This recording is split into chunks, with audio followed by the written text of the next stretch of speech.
I swear I saw the Suya man turn into a hyena that night. It happened a few years ago, in our neighborhood in Lagos. There was this man, Malam Musa, who sold the best suya in the area. Every evening, just as the sun began to set, he would set up his stand on the street corner near the bus stop. The smoky aroma of roasted meat, spiced just right, filled the air and called to everyone passing by. People always said his suya was different, so tender, so flavorful. Some joked he used special spices, but no one knew what made it taste so good. I was one of his regulars. After work, I'd stop by, order a few sticks, and chat with him while he fanned the coals. Musa was friendly but quiet, always keeping his stories short. He didn't like to talk much about himself. Some nights, he'd disappear for days, and when he came back, people would ask where he'd been. He'd just laugh and say, "Oh, I needed to rest." But that night, everything changed. It was late, past midnight, when I was walking home from a friend's place. The streets were quiet, except for the occasional bark of a dog in the distance.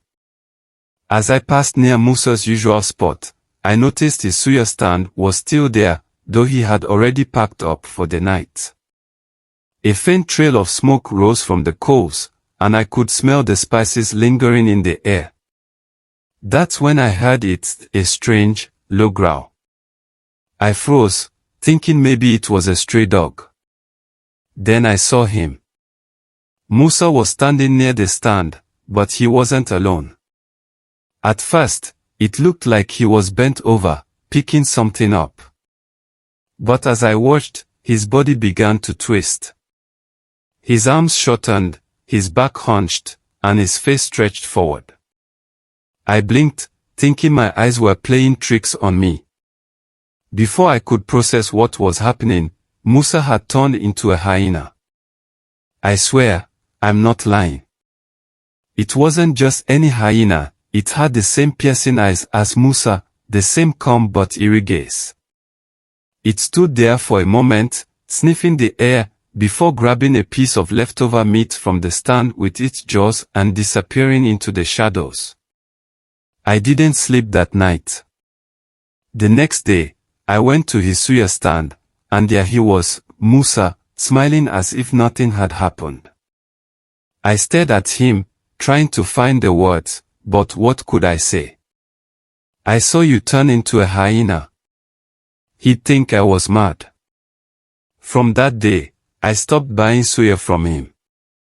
Others didn't seem to notice anything strange, and his business continued as usual. But sometimes, when I walked past his stand, I'd see him watching me, his eyes glinting like they knew a secret I wasn't supposed to share. Even now, I can't eat suya without thinking about that night. Maybe it was a trick of the light, or maybe Musa is something more than human. All I know is, in Lagos, not everything is as it seems. Please subscribe, like, comment, share the moral lesson of this true story you've learnt.